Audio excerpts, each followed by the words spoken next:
PQM Family Club 1737 เบอร์นี้มีแต่ความสุข PQM ที่ปรึกษาประกันภัย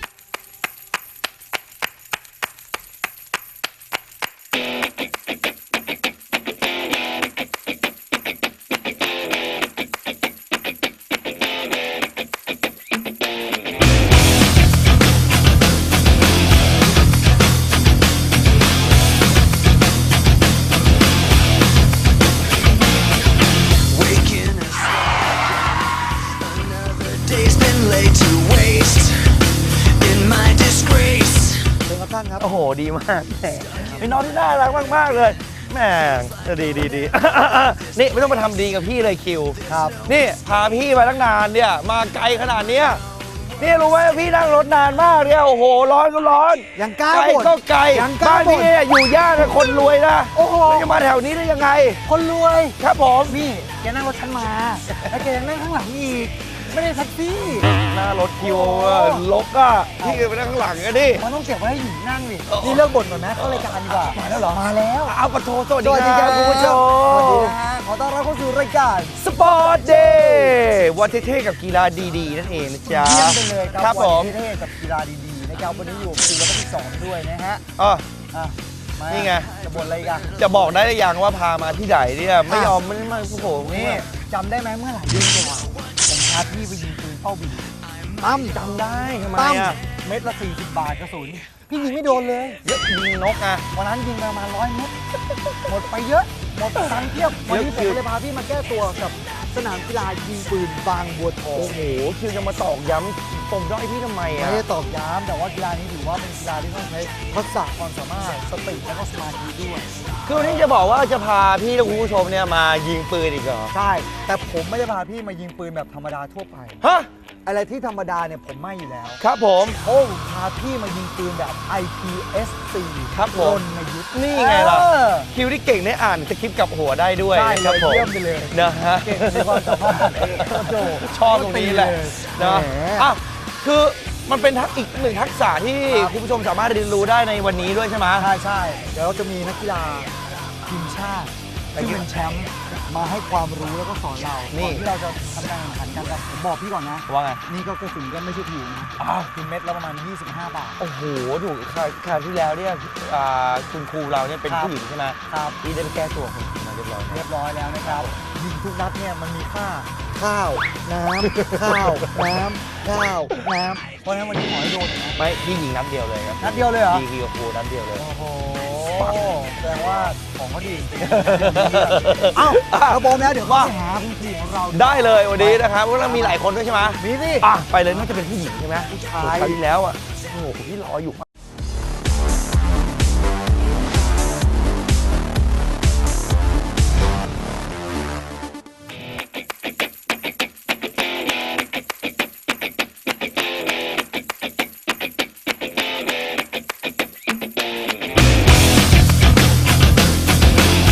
คือยังไม่หายงงเลยคิวว่าการยิงปืนเดี๋ยวคือพี่อะไรนะการยิงปืนแบบ PSI อะไรของคิว อัน นะ นั้นมันจานแล้วนี่เลยจานละวันหนึ่ง ครับผมปะโถเอ้ยคือไม่รู้ว่ามันคืออะไรอ่ะ เดี๋ยวจะบอกว่ามันคืออะไรแต่มันไม่ใช่ PSI มันคือ IPSC อ๋อ แบบรณยุทธ์ นี่ขาดไปหลายตัวเลยนะ ค่ะอะไร ขาดไปตัวภาษาภาษาอังกฤษ เอ้า เดี๋ยวพาไปหากูรู มาแล้วเหรอ มาแล้ว งั้นจัดไปเลยพี่คิวแหมอยากรู้แย่ๆอยู่แล้ว สวัสดีครับพี่ สวัสดีครับ สวัสดีครับผม สวัสดีครับ ครับผม นั่งนี่เลยพี่สอง นั่งไหนนั่งไหน นี่ไง ครับเชิญนั่งครับเชิญนั่งครับ โอ้โห ครับ ครับ นี่พี่มาถึงนี่พี่เขาอ่อยเราเลยนะทำให้หน้าโตก อ๋อ ปล่อยเลยนะครับ นี่คือครูของเราที่จะมาแนะนำอาหารในวันนี้นะครับ ครับ ผม ไม่ใช่ครับ สีอ้วน ยิงปืนครับ ใช่ ปืนเหรอ และนี่คือพี่โทนี่เจษดาแพร ครับ อารยะนะครับผมรองเลขาธิการและฝ่ายต่างประเทศ สมาคมยิงปืนนะฮะรณยุทธ์แห่งประเทศไทยนั่นเอง สวัสดีครับผ ครับ ม เป็นทางการ สวัสดีครับสวัสดีครับ ขออนุญาตเรียกว่าพี่โทนี่เฉยๆ ได้ ครับ เล ผ ย ม พี่โท ครับ นี่ ครับ พี่ นะ โท ฮะ นี่รักแก่นนะค ครั รั บบ ไม่ใช่ครับ คนกัน คนละคนครับ พระเอกต้องตัดผมนะฮะ ครับ พี่โทนี่ พี่คิวได้เดินทางมาไกลมากพี่โทนี่ ครับ นะครับผมมาที่สนามยิงปืนอันนี้ต้องบอกก่อนว่า ผมเนี่ยไม่ค่อยชินกับบรรยากาศแบบนี้เลย ครับ แต่พี่คิวนี่เขาชอบอะไรพวก ใช่ นี้ คือผมว่ายิงปืนนี่เขายิงหมา ไอ้ จิต บ้า ใจไม่ค่อยดี ไม่ใช่ยิงอะไรเรายิงกระต่ายสิ ใช่ เมื่อกี้สงสัยใช่ไหม ใช่ การยิงปืนแบบรณยุทธ์ IPSC คืออะไร อ่า ถามพี่เขาสิ ครับผม พี่โทนี่การยิงปืนแบบนี้คืออะไรครับผม ครับผมคือการยิงปืน IPSC นะครับIPSC เนี่ยย่อมาจากชื่อสหพันธ์นะครับ ก็คือ International Practical Shooting Confederation นะครับก็คือหรือว่าเรียกเป็นภาษาไทยเนี่ยคือการยิงปืนแบบรณยุทธ์ Breaking a sweat again. Another day's been laid to waste in my disgrace. Stuck in my head again. Feels like I'll never leave this place. There's no escape. การยิงปืนรณยุทธ์เนี่ยเข้ามาในเมืองไทยปี 2527 นะครับครับผม คิวยังไม่เกิด ครับ คิวยัง ผม ไม่เกิดเลยนะ ครับปี 2527 นะครับ ก็คือช่วงนั้นเนี่ยจะมีกลุ่มนักกีฬานักเรียนลบหลักนะครับรุ่นที่ ครับ 17 นะครับของศูนย์รักษาความปลอดภัยนะครับ ก็คือในยุคนั้นก็จะมีนักกีฬาหลายคนนะครับ ครับ คุณจุตินันท์พิรมภักดีนะครับ คุณทศพรหงสนันท์นะครับ ครับ แล้วก็คนที่บัญญัติคำว่า IPSC เนี่ยชื่อยิงปืนรณยุทธ์เนี่ย ครับ คือคุณอัครเดชเลไพจิตรนะครับ ครับผม ครับผมครับแล้วก็หลังจากนั้นเนี่ยเราก็ตั้งชมรมกันขึ้นมาเป็นชมรมยิงปืนรณยุทธ์ ครับ นะครับก็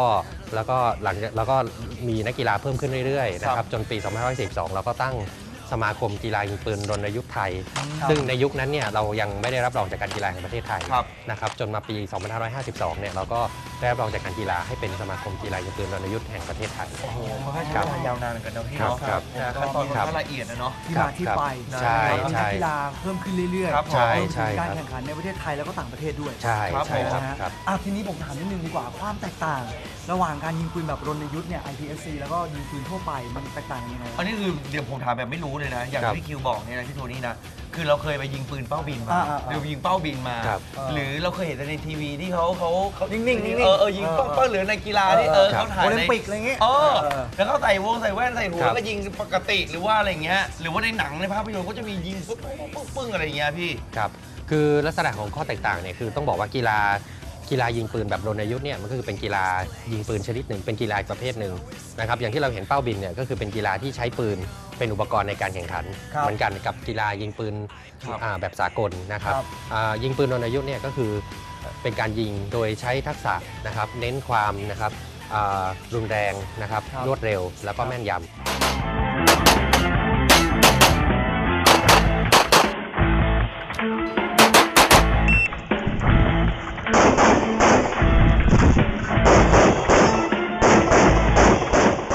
ทั้ง 3 ทักษะนี้นะครับก็คือต้องให้นักกีฬาเนี่ยต้องให้ความสมดุลกันระหว่าง ครับผม 3 ทักษะนี้ ครับ นะครับซึ่งกติกาที่ใช้เนี่ยก็จะเน้นเรื่องความปลอดภัย เพราะมีการเคลื่อนที่ด้วยมีอะไรด้วยนะครับ อ๋อคือยิง ครับ ปืนแบบสากลนี่เราไม่ได้ขึ้นที่ มันเฉยๆนิ่งๆอะเนาะ ใช่ นับคะแนน ครับ ตามความแม่นยำแต่อันนี่ ครั คือบ ต้องเคลื่อนที่ด้วยแล้วต้องแม่นด้วย ใช่มันจะมีรูปแบบบางทีก็ลงไปคุกเข่าลงไปนอน ครับ นะครับมันถึงจะว่าเรียกว่า practical shooting นะครับมันคือมีความ practical ครับ นะครับในการเคลื่อนที่มีอะไรด้วย ครับ นะครับ ผม ครับ นี่ถือว่าแตกต่าง นะ จ ครับ ริงๆแล้วก่อนที่จะเข้ามาสู่ประเทศไทยเนี่ยมันเริ่มต้นที่ประเทศอะไร คือจริงๆ เนี่ยต้องบอกว่าในกีฬายิงปืนประเภทนี้ได้รับความนิยมอย่างมากในประเทศสหรัฐอเมริกานะครับ ครับ แล้วก็หลังจากนั้นเนี่ยพอนิยมไปหลายๆประเทศนะครับในปี 1987 เนี่ย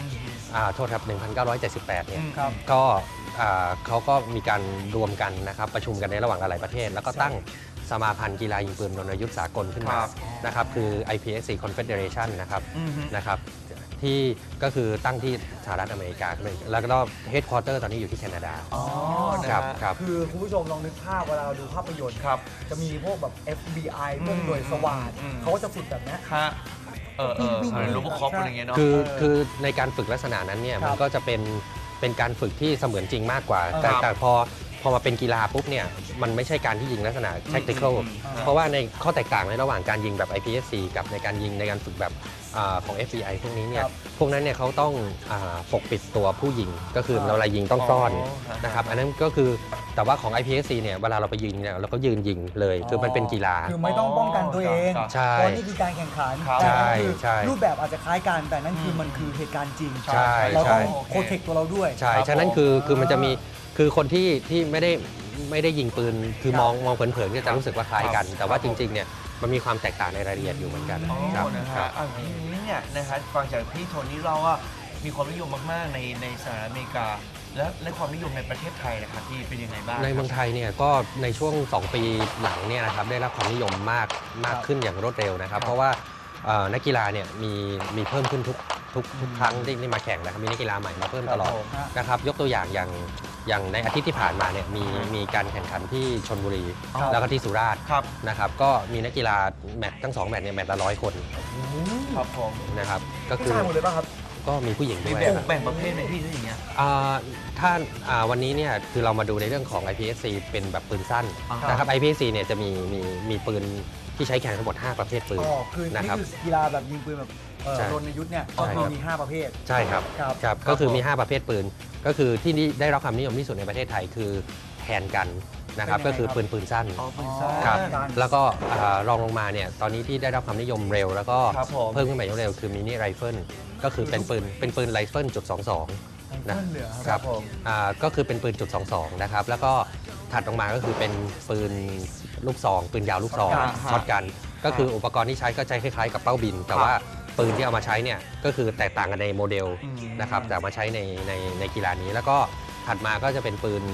Airsoft ก็คือปืน BB Action Air นะครับใน IPC เรียกว่า IPSC Action Air คือการยิงปืนโดนยุทธ์เนี่ยต้องถือว่าเป็นการยิงปืนขั้นสูงนะครับขั้นสูงฉะนั้นเนี่ยถ้าคนที่ไม่มีพื้นฐาน อย่างเงี้ยยืนดูเนี่ยอะไรเงี้ยนะ ก็ถ้ามีพื้นฐานเนี่ยเราก็ต้องเริ่มยิงปืนจากพื้นฐานหน่อยคือเราต้องจับปืนเป็นจับกริปเป็น ครับผม นะครับเล็งศูนย์ยังไงเหนี่ยวไกลยังไงนะครับให้ปืนมันเข้าเป้า ครับ นะครับแล้วก็มันก็เริ่มขยับขั้นสูงมาก็คือหลังจากเรายิงเข้าเป้าแล้วยิงในเวลาที่จำกัดนะครับยิงในเวลาที่จำกัด เช่นชักไม้นักยิงนัดแรกภายใน 2 วินาทีนะครับ ครับแล้วก็ ปึ๊บ1 2 โอ้โหมันไม่ไม่ทันได้มอง นิ้วยังไม่ทัน มันต้อง เกี่ยวเลย ต้องนัดแรกให้เข้าด้วยนะ อ๋อเหรอ ครับ ต้องให้ ครับ เข้านะ ใช่ ก่อน ใช่แล้วก็อย่างนักกีฬาที่เรามาวันนี้เนี่ยก็น่าจะวิกว่าๆหรืออาจจะไม่ถึงอะไรเงี้ย วิกว่า ใช่ แล้วเมื่อกี้แอบว่าเด็กมากด้วย ครับ คืออายุยังน้อยอยู่เลยนะที่เป็นตัวแทนของประเทศไทย ครับ รุ่นจูเนียร์ใช่ไหม รุ่นจูเนียร์ครับ แอบได้ยิน เออ ข้าวมา ใช่ครับ อ่ะ สุดยอดสุดยอด เดี๋ยววันนี้นะพี่คิวเราพานักกีฬาทีมชาติเนี่ยนะฮะมาสอนคุณผู้ชมด้วยเลยนะครับ แล้วพี่โทนี่อ่ะพี่โทนี่โชว์ด้วยป่ะ ไม่โชว์ครับไม่โชว์มาให้กำลังใจเฉยๆครับ ครับผม มาแนะนำครับมาแนะนำ พี่โทนี่จะแนะนำอาหารแต่ละ ใช่ อย่าง ไม่ใช่ครับ เอ้าเดี๋ยวช่วงหน้าครับคุณผู้ชมครับ เราจะกลับมาฮะเริ่มการฝึกกันดีกว่า ใช่ ครับ โดยที่จะมีนักกีฬาทีมชาติเนี่ย ครับ มาสอนเราสองคนคิวกับพี่สองนะครับส่วนพี่โทนี่ก็จะดูแลความปลอดภัยทั้งหมด ดีมาก แล้วก็ดูสนามดูทุกอย่าง โอเค นะฮะ นะฮะเดี๋ยวกลับมาช่วงหน้ากับ Sport Day ครับผม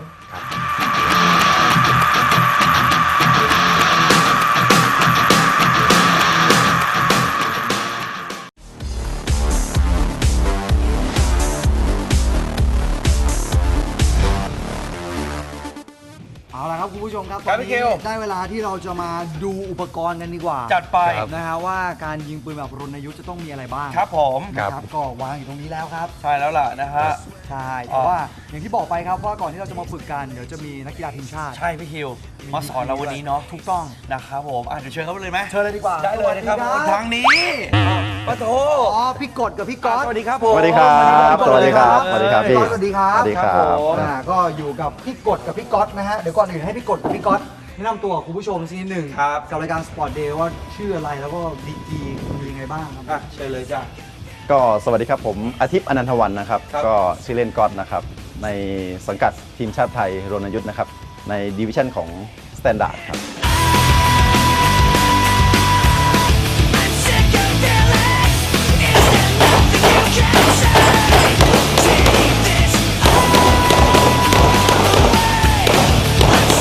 กฎไกรทัศน์นะครับ เป็นนักกีฬาทีมชาติจูเนียร์ครับ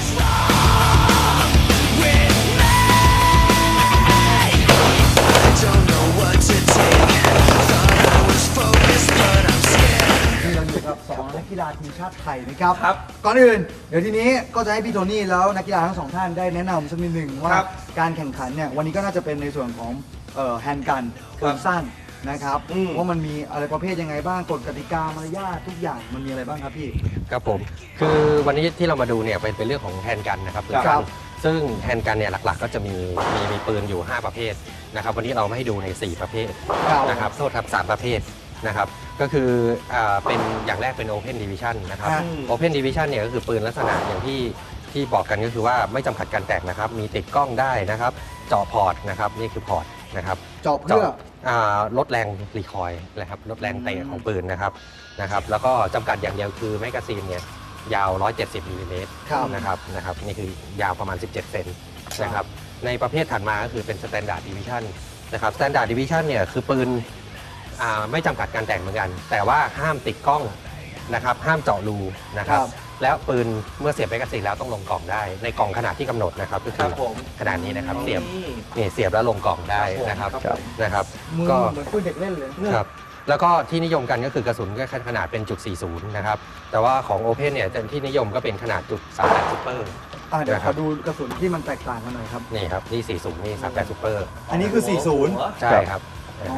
มันแตกต่างยังไงพี่ ขนาดความกว้างของกระสุนแล้วก็ความยาวปลอกนะครับ อ๋อ ความแรงไม่เหมือนกันนะครับ อ๋อ ครับผม ครับ ครับแล้วก็ 40 ครับ ครับแล้วก็ถัดไปเนี่ยก็จะเป็นProduction Division ครับ นะครับ Production Division เนี่ยที่นิยมกันก็จะมีอยู่ 2 ค่ายนะครับนักกีฬา 90% ใช้อยู่ 2 ค่ายนี้นะครับต้องบอก 99% ด้วย 99%เลย ใช้ 2 ค่ายนี่แหละ อ๋อ แล้วก็ที่เหลือปะปลายอีก 1%เนี่ยใช้ปืนอื่น แต่ว่าตามกฎกติกาเนี่ยคือ Production Division คือปืนที่ออกจากโรงงานเนี่ยมาเนี่ยใช้ยิงได้หมดนะครับ ครับครับ จะยี่ห้ออะไรก็ได้ ใช่ แบรนด์อะไรก็ได้ ใช่ บาริต้าอย่างนี้ได้ไหม บาริต้าก็ได้ครับเพียงแต่ว่า มันล ส่ว ง นให ก ญ่ ล่องไม่ได้ ไม่โปรดักชันไม่ต้องลงกล่องโปรดักชันนี่คือมีตามลิสต์คือปืนออกจากโรงงานมามีในลิสต์ที่กำหนดนะฮะก็สามารถนำมาใช้ได้นะครับที่เอามาให้ดูเนี่ยก็จะเป็นเนี่ยครับมีเป็น CZ Shadow กับ Glock นะครับGlock ตัวนี้ก็เป็น Glock 17 นะครับ มีก๊อกสั้นก๊อกยาว Glock มีหลายตัวนะครับ ก๊อกน้ ไม่ใช่ ำก๊อกกันครับผม ใช่ ไม่มีนะ ค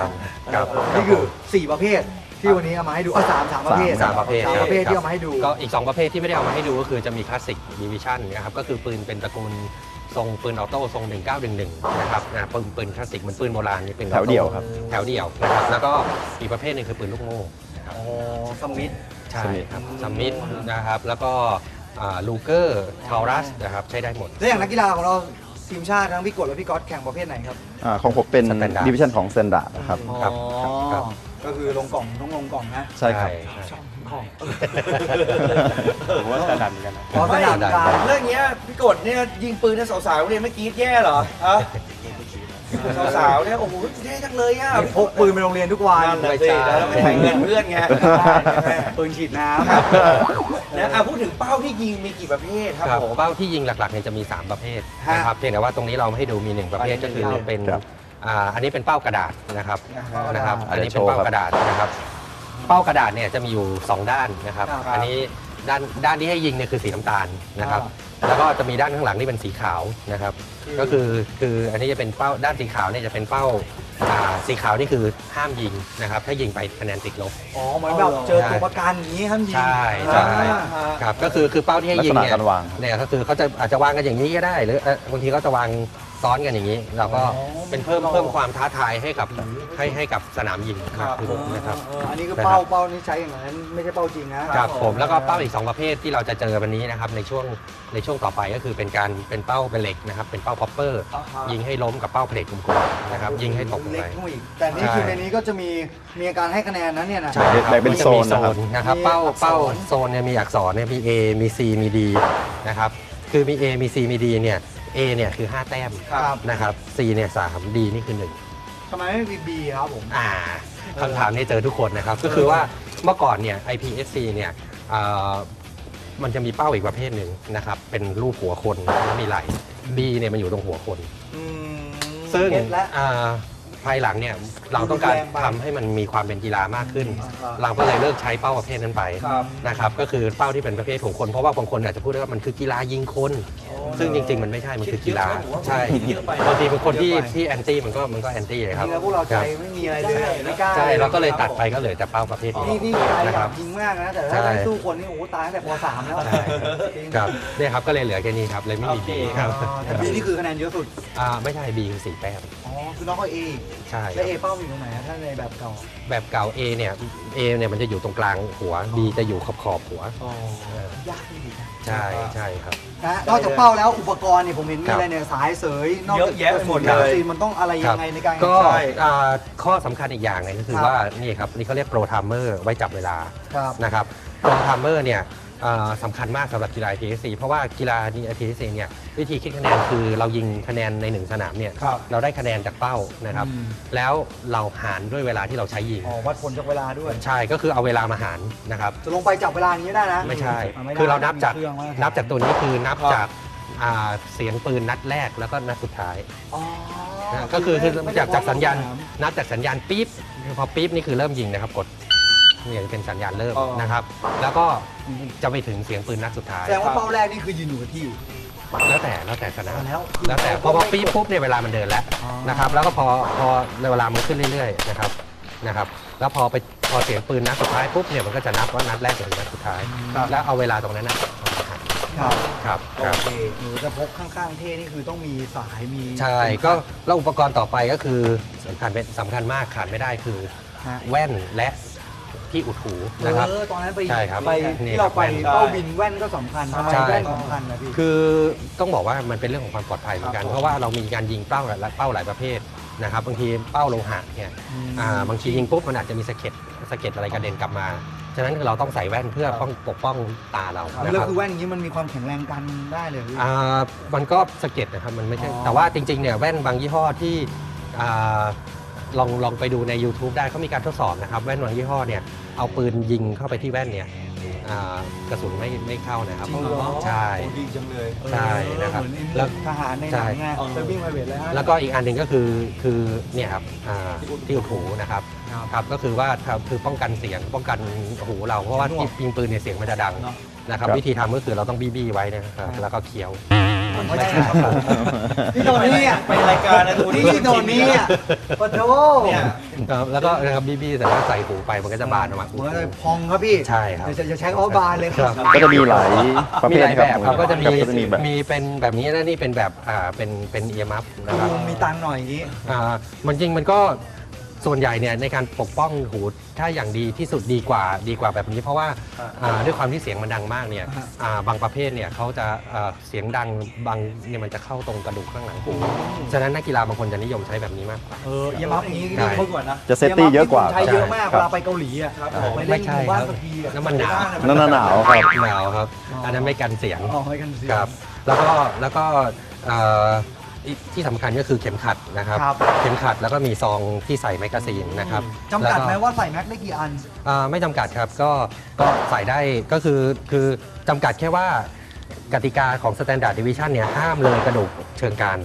ห้ามเลยทอร์โซ ครับ นะครับแล้วก็ตำแหน่งของปืนเนี่ยก็เหมือนกันครับห้ามเลยตรงนี้นะครับนี่อันนี้เป็นซองปืนนะครับ ถ้าเกิดอย่างนี้มันใกล้ไปไง มันง่ายไป ครับ ไม่จะสำหรับโอเพนนี่ใส่ได้แต่โอเพนมาวางตรงนี้ก็ได้นะครับ เอาเร็วเลยเอาเร็ว เพียงแต่ว่าส่วนใหญ่นักกีฬาจะไม่ค่อยวางตรงนี้ ครับ ไม่ถนัด เราวิ่งไปแล้วมันติด ใช่ อันตรายเนาะ ใช่ ครับ แต่ยิงโดนไป โอ้โหอันนั้นดังเลย ตกใจทั้งนั้นเลย อันนี้มันเป็นเรื่องความปลอดภัยเหมือนกัน เพราะว่าในกีฬายิงปืนเนี่ยต้องบอกว่าเรื่องความปลอดภัยมาเป็นอันดับหนึ่งนะครับคือนักกีฬาที่อยู่ในสนามเนี่ยนะครับปืนเมื่อเข้าสนามปุ๊บปืนต้องใส่ซองแบบนี้ ครับ นะครับปืนจะอยู่ในซองอย่างนี้ตลอด เขาจะถืออะไรอย่างงี้ไม่ได้เลย อยู่ๆชักออกมาอย่างนี้ไม่ได้ก็คือถ้าชักออกมาเนี่ยผู้ตัดสินนี่เขาจับ disqualify กลับบ้านไปเลยนะครับแต่ในระหว่างอยู่ที่ในสนามเนี่ยเราสามารถจับแมกกาซีนเอามาหลวมลูกได้นะครับแต่ห้ามจับปืน เอา นะ แม็ ค ก รับ ซีนมาท่องมนต์ได้ ไม่ใช่ แล้วก็เสร็จแล้วมันจะมี safety area นะครับ safety area เนี่ยสำหรับคนที่ต้องการไปซ่อมปืน ก็คือจะทำปืนอะไรก็ตามเนี่ยเดินก็ไป safety area หยิบปืนมาซ่อมได้นะครับแต่ว่าใน safety area ห้ามจับกระสุนปืนห้ามจับแมกกาซีนที่มีกระสุนปืน นี่แบ่งกันเลย เพราะในนั้นนี่คือถ้ามีกระสุนก็อันตรายไง ใช่ แต่ถ้าลงไปในสนามมีปืนอันตราย ใช่ ยกเว้นว่า2อย่างเนี่ยจะมารวมกันได้คือเข้าไปในสนามพร้อมจะยิงแล้วจะมีผู้ตัดสิน ก็คือแบบมีเส้นแล้วขาอย่างนี้ใช่ไหม อ่า หยิบ ไม่ได้ ในคิวก็ละเอียดเกินไปที่ว่า ไม่เพราะว่าพอเดินเข้าไปพร้อมที่จะยิงปุ๊บผู้ตัดสินเนี่ย ครับผม หรือ range officer เนี่ยหรือย่อว่า RO เนี่ยนะครับ RO เนี่ยก็จะสั่งว่า load and make ready นั่นคือถึงหยิบมาแล้วก็โหลดได้ ลำบากถ้าฟังผิดไม่ออก ครับ แข่ ผม งไม่ได้เลยนะเนี่ย ใช่ครับ สองวิธี ครับผม นี่คือทั้งหมดคร่าวๆ ครับ I'm sick of feeling. Is there nothing you can say? Take this all away. I'm suffocating. Tell me what the fuck is wrong with me. I don't know what to take. Thought I was focused, but I'm scared. I'm not prepared. I hide เดี๋ยวการฝึกขั้นพื้นฐานเราจะมาในช่วงหน้า ได้เลย พร้อมกับการจับเวลาด้วย ถูกต้องนะครับผ ผม มให้พี่ 20 วิเลย ให้พี่สัก 2 ชั่วโมงเถอะเราดูแล้วเนี่ยโอ้โหเป็นอะไรที่นะครับพี่คิวเนี่ยชื่นชอบเรื่องปืนอยู่แล้วนะหรือคุณผู้ชมที่ชื่นชอบเรื่องปืนอยู่แล้วเนี่ยนะฮะห้ามพลาดช่วงหน้านะครับผมหรือว่าใครที่อยากจะฝึกยิงปืนแบบนี้เดี๋ยวติดตามการสำหรับการฝึกแบบขั้นพื้นฐานแบบยิงปืนแบบรณยุทธ์นั่นเองเดี๋ยวกลับมาช่วงหน้าสปอร์ตเดย์ครับ suffocating. Tell me what the fuck is wrong with me.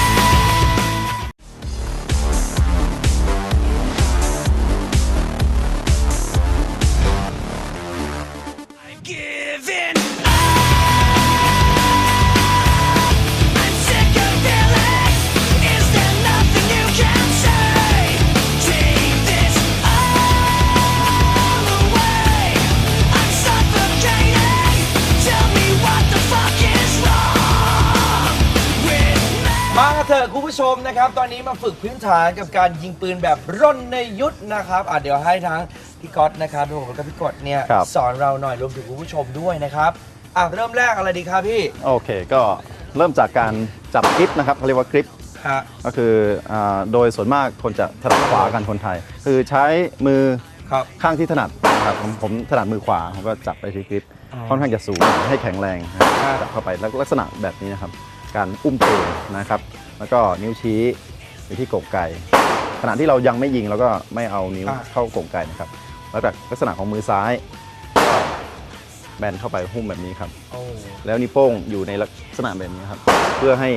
แข็งแรง ครับ รับแรงรีคอยล์ได้ดีขึ้นนะครับลองดูนะครับก็คือจับลักษณะแบบนี้ ปึ๊บปั๊ หรือบ เข้าไปครับ แล้วก็ตามด้วยมือซ้ายประกบเข้าไป ให้ลักษณะ2การอุ้มมือทั้ง2เนี่ยครับมิดด้ามปืนแบบในลักษณะแบบนี้ครับแล้วก็ลักษณะการเหนี่ยวไกลก็คือใช้นิ้วชี้ มือพี่จะใหญ่กว่าปืนแล้วนะครับ ผม เดี๋ยวครับเดี๋ยวให้พิธีกรลองนะครับ ได้เลยเดี๋ยว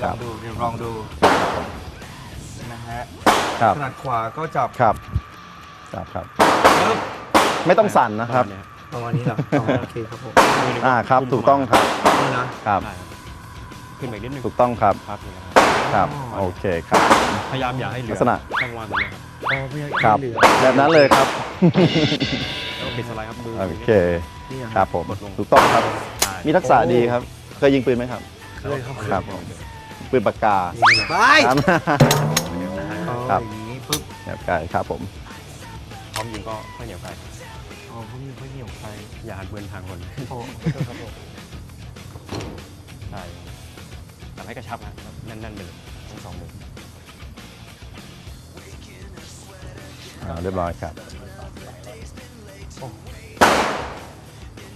เดี๋ยวสลับของที่2นะครับก็คือลักษณะปืนมือของที่2ทำแบบนี้ใช่ไหมครับแบมือเข้ามาครับอุ้งมือให้เต็มด้ามปืนนะครับ แล้วก็3นิ้วนี้ประกบเข้าให้เต็มนะครับ แล้วก็มือด้านซ้ายนะครับกดลักษณะแบมือแบบนี้นะครับ เพิ่มความแข็งแรงให้กับแรงรีคอยล์เราจะสู้กับมันได้ครับเข้าไปอย่างนี้ ลักษณะมือนิ้วโป้ง อย่าให้ขึ้นไปสัมผัสกับสไลด์ด้านบนนะครับ จะทำให้บางทีทำให้ปืนแยมได้ครับลักษณะแบบนี้นิ้วโป้งชี้ไปด้านหน้าครับแล้วก็ลักษณะการเหนี่ยวไกลก็ใช้นิ้วชี้ ครับ มือขวาครับ นี่ ปืนดูเล็กก แบ ว่า บ ตัว นี้ครับ พี่เยอะ ครับ อันนี้เนี่ยผมลองอันนี้ ครับลองดูครับ เปิบ ครับถูกต้องครับ ลักษณะของอุ้งนิ้วอะครับ อุ้งนิ้วโป้งซ้าย ฮะ ให้เข้าไปครับอุ้มเข้าไปครับ แล้วก็นิ้วโป้งที่ไปด้านหน้าครับเพื่อจะไม่ให้นิ้วโป้งสัมผัสกับสไลด์นะครับ อ๋อฮะ ครับลองดูครับ เออ เหนี่ยวไกลครับ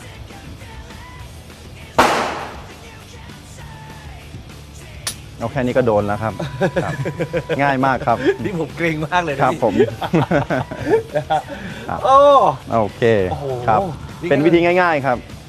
นี่เราลองจับปืนด้วยนะแล้วโอ้โหพวกพี่ๆเรานี่ปุ๊บปุ๊บปุ๊บปุ๊บปุ๊บขึ้นมาแม่แค่จับปืนก็เหนื่อยแล้วนะครับผม วิธีการเล็งนะครับก็คือหลักการเล็งทั่วไป ก็คืออันนี้เป็นศูนย์นี่เป็นไฟเบอร์ออปติกนะครับ ครับ ลักษณะการเล็งศูนย์ก็คือว่าศูนย์หลังจะมีลักษณะเป็นแง่งนะครับ ครับ แล้วก็เป็นรูเป็นช่องตรงกลางนะครับ เล็งให้เอาหลักการง่ายๆเลยว่า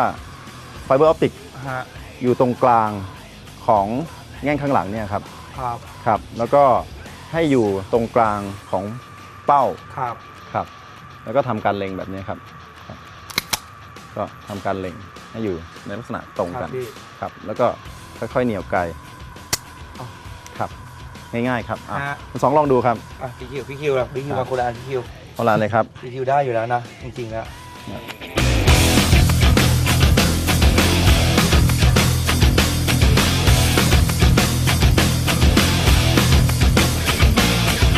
Waking a sweat again. Another day's been laid to waste. In my disgrace, stuck in my head again. Feels like I'll never leave this place. ขั้นตอนต่อไป ครับ วิธีการคอนโทรลปืนนะครับจากแขนนะครับ ก็คือลักษณะการที่จะให้ยิงปืนออกมาให้มีความนุ่มนวลและแข็งแรงพร้อมกันก็คือลักษณะการเล็งไปยังเป้าหมาย ฮะ ให้แขนอยู่ในลักษณะที่แข็งแรงพอครับผมบางคนใกล้ไปมันก็จะ อืม แรงดีคอยมันเต็มที่ครับมันระยะโชคมันสั้น บางคนไกลไป อ๋อ มันจะเป็นการฝืนธรรมชาติครับ ครับ มันจะทำให้ช้าแล้วก็เป็นการเกรงเกินไปฉะนั้นสรีระบอดี้ของแต่ละคนเนี่ยก็แตกต่างกันออกไป ครับ ฉะนั้นความเหมาะสมก็คือว่าอยู่ในลักษณะที่แขน ครับ แข็งแรงพร้อมที่จะรองรับแรงรีคอยล์ของ ครับ ของปืนได้ครับครับครับลองดูครับลอง มาพี่คิว ครับ พี่คิวก็บอกนั้นเลย I'm away. I'm suffocating. Tell me what the fuck is wrong with me.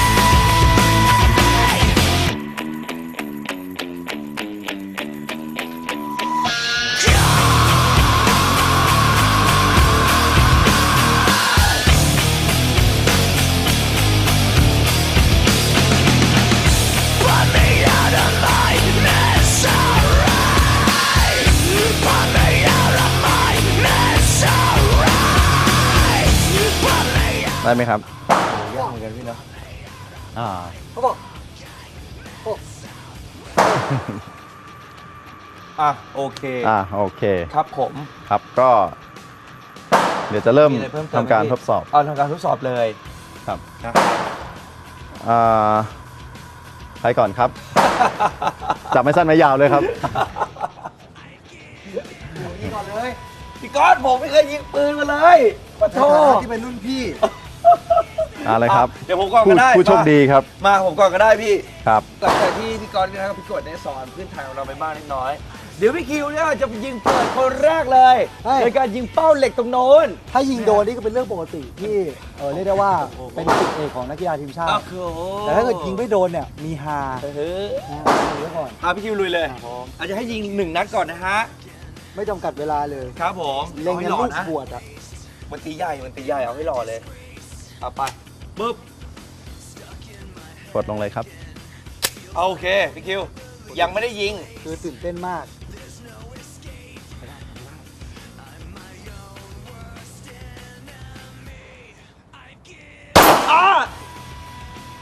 ไม่โดน โดนดิ โดนเหรอ โดนพื้นครับ โดนมันกระติกอะใช่ไหมพี่ ฮะ อ๋อโดนแต่ไม่ล้ม อ๋อรู้แรงถีบแล้วที่มัน มัน ครับ จับไม่ ก แน่ ด น ครับเคลียร์ปืนเลยครับกดแมกกาซีนได้เลยครับโอเค ต้องกด เคลียร์ครับ สินะ ครับเคลียร์ออกไปเลยครับสับเลยครับโอเค I've given up. I'm sick of feeling. Is there nothing you can say? Take this all away. I'm suffocating. Tell me what the fuck is wrong with me. มาดูจาน2บ้างดีกว่าครับหน่วยคอมมานโดพร้อมนะครับ พร้อมครับ เฮ้ย พร้อมบรรจุครับพี่ ครับผม เสียบเลยครับ นี่นะ ครับกดเซฟได้เลยครับกดเซฟครับครั ดึ บ งหลังออกมาพี่ ด้านหลังครับครับถูกต้องครับเตรียมเล็งเลยครับ จับปืนผิดแล้วเนี่ย โป้งอยู่อย่างนี้ครับกำให้แน่นครับนิ้วชี้เตรียมเข้าครับเดี๋ยวครับนิ้วชี้นี้ลงข้างล่างเลยครับกำให้แน่นครับครับ ลืมหมดทุกอย่าง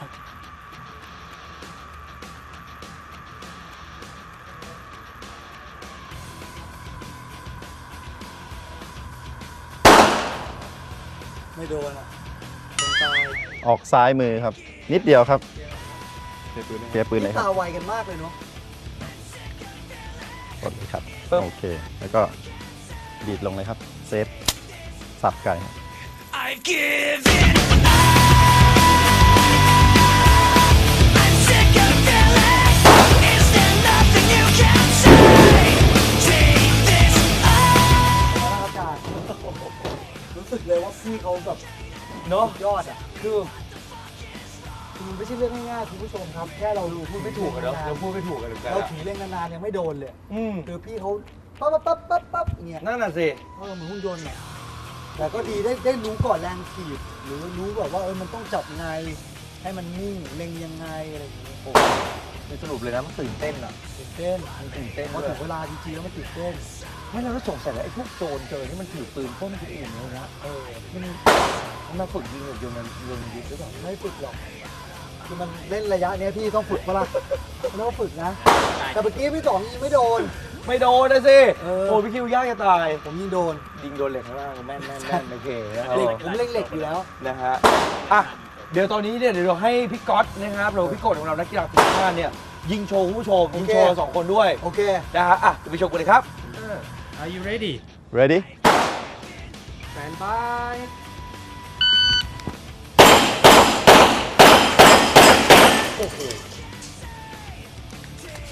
If you finish unload and show clear If clear hammer down holster I've given up. I'm sick of feeling. Is there nothing you can say? Take this all. นี่คิวกับจาน2ครับ เป้าเดียว 10 กว่าวิ ไม่ลงด้วย คิวยัง10กุยพี่เนี่ยเรียกว่าเกือบ5นาทีเลย นี่ 3.69 3.69 นาที วิ แล้วก็ใช้ 6 เป้า ปุ๊บ โอ้คือเรายืนอยู่ข้างหลังนี่เราตกใจมาก ใช่ อ่ะ เพราะว่าเมื่อกี้พี่เขากดให้เป้าลง ใช่พี่ตัวนี้เนาะ ใช่ ไม่ใช่ ให้เวลา เอาเหรอ ไม่ใช่คิว กดอะไรไม่รู้อ่ะ นะฮะ โอ้โหอ่ะเดี๋ยวดูพี่กดของเราบ้าง เดี๋ยวเชิญน้องกดครับ นี่รุ่นจูเนียร์นะ ที่นี่ นี่รุ่นจูเนียร์ Are you ready Stand by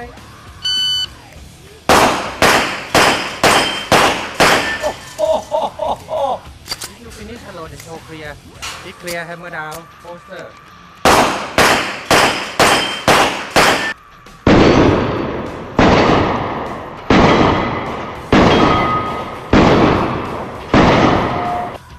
เวลา 3.78 โอ้โห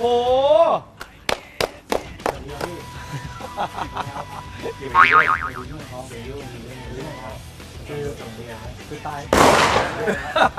เกี่ยวกับพี่เขาจริงๆจุดนี้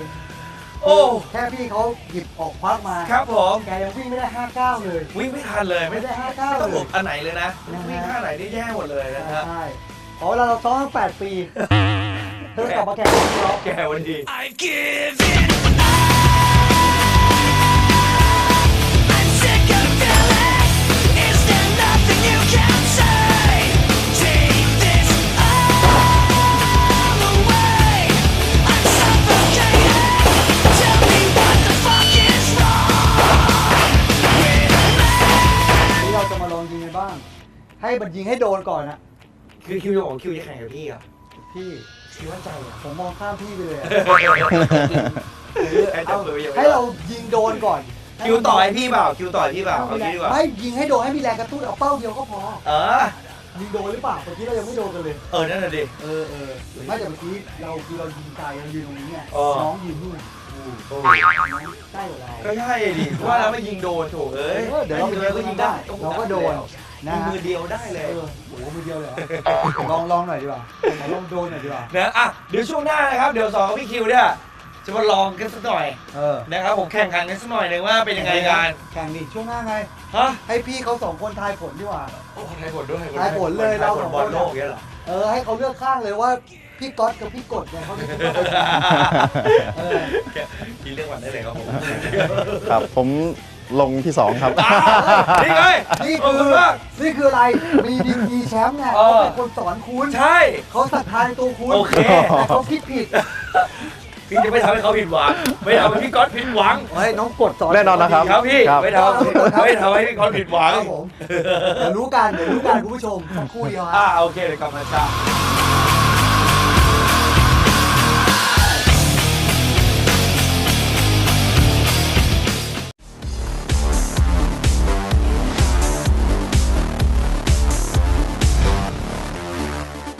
Giving up.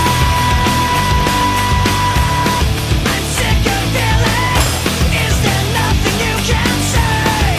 Take this all away.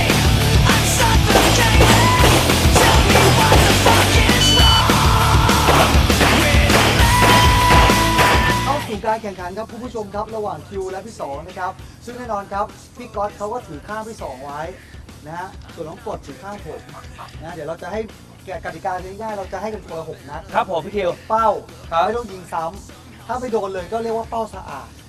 ครับผมถ้าโดนก็ถือว่าเป้าเดียวก็อาจจะชนะได้ 5เป้าครับ ไม่จำกัดเว ถ้า ลา 5เป้าพี่ยิงไม่เข้าพี่ต้องขอชิ้นเล็กส่งโปรในการยิงขาคิวเลยโอ้โห พี่น้องกันเอามา ไม่ขาดดิ พร้อมผมให้พี่ก่อนเลย โอเคพี่คิว Take this all away.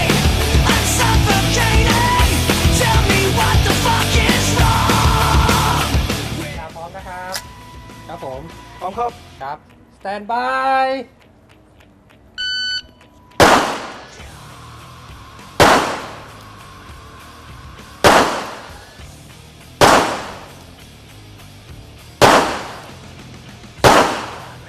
ครับ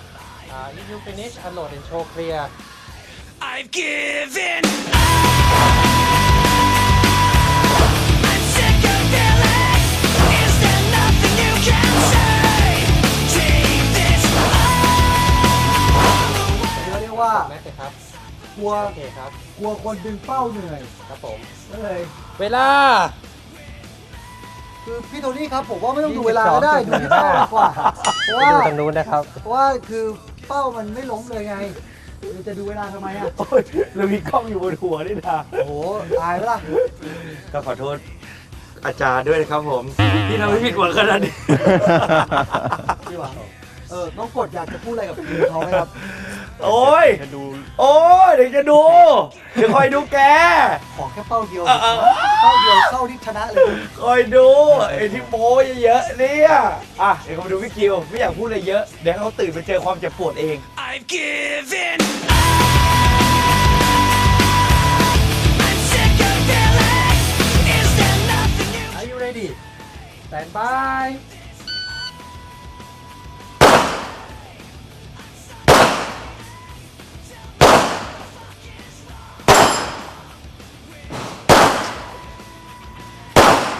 I don't know what to take. Thought I was focused, but I'm scared. I'm not prepared. I hyperventilate. เอาละครับ แน่นอนครับว่าผลการแข่งขันก็เห็นกันไปแล้ว เราไม่ต้องพูดเยอะ เสมอ เสมอ เสมออะไร ก็คิวยิงไม่ล้มอ่ะเห็นปะผมเนี่ยดูพี่ก๊อตเห็นปะ ครับ ผมรู้แล้วว่าทำไมวันนี้เราสองคนเนี่ยถึง แบบเฮ้ยเทคนิคต่างๆเนี่ยพี่เขาสอนดีแต่เราไม่ได้ซึมซับเพราะว่าเราใส่นี่ตลอดครับ แล้วทำไม ไม่ได้ยิง โอ้โห พี่เขาสอนเลย อ้างแบบคุยไว้อย่างดีนะเป็นอ้าง แต่ผมยิงโดน ไม่โดน พี่ตัวนี้ผมยิงโดนป่ะ โดนครับ เห็นไหม ไม่มันต้องล้มนะโดนมันต้องล้ม นี่ไงถือว่า ดี เป็น กว่า คะแนน พี่ยิงโดนทรายอ่ะ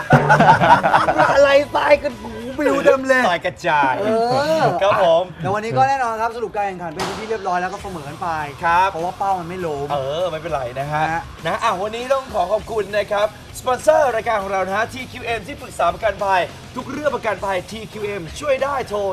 1737 นะครั ใช่ครับ บ แล้วก็แน่นอนครับขอบคุณสถานที่นะครับที่วันนี้ ครับผม ให้โอกาสเราได้มายิงปืนกันนะครับนั่นคือสนามยิงปืนบางบัวทองครับ ใช่แล้วนะครับผม สมาคม กีฬายิงปืนรณยุทธ์แห่งประเทศไทยต้องขอขอบคุณมากๆด้วยนะครั ใช่ครับ บ และที่สำคัญครับต้องขอขอบคุณแขกรับเชิญของเรานะค ครั รับบ ผม โอ้แน่นอนครับขอบคุณพี่โทนี่นะค พี่ รับ โทนี่ ขอบ นะ คุ ค ณ รับ พี่ก๊อตนะค ค รั รับ ขอบคุณครับ ข ข อ อ บบ คุ คุณ ณ น้ ค อง รับ กดด้วยนะครับ ขอบคุณมากๆเลย ทั้ง ที ส เดียว ท่านที่มาให้ความรู้ ครับ ในเรื่องของการยิงปืนกล ใช่ ยุท แล้ว ธ์รวมไปถึงทักษะในการยิงปืนด้วย ดีมาก ๆ เลยทีเดียวนะครับผ ครั ม บ นะและกลับมาพบกับรายการ Sport Day นะฮะได้ใหม่ทุกวันพฤหัสเวลาเดิมที่ขึ้นอยู่ด้านล่างนี้เลยนะครับผมทางช่องดาราเดลี่นะฮะเดี๋ยว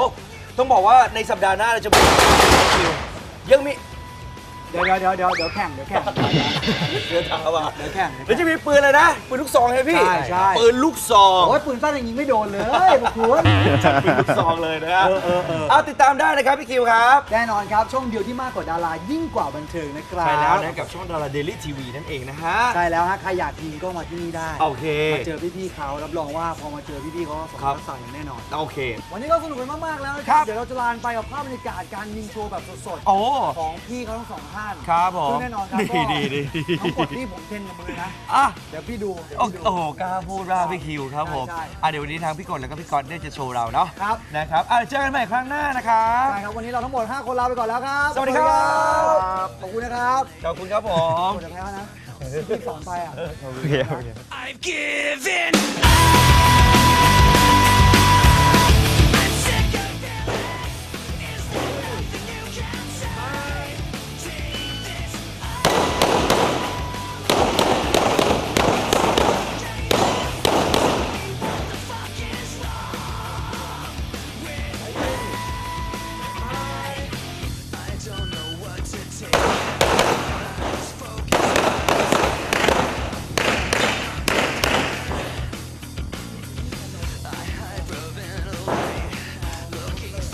somehow, somewhere.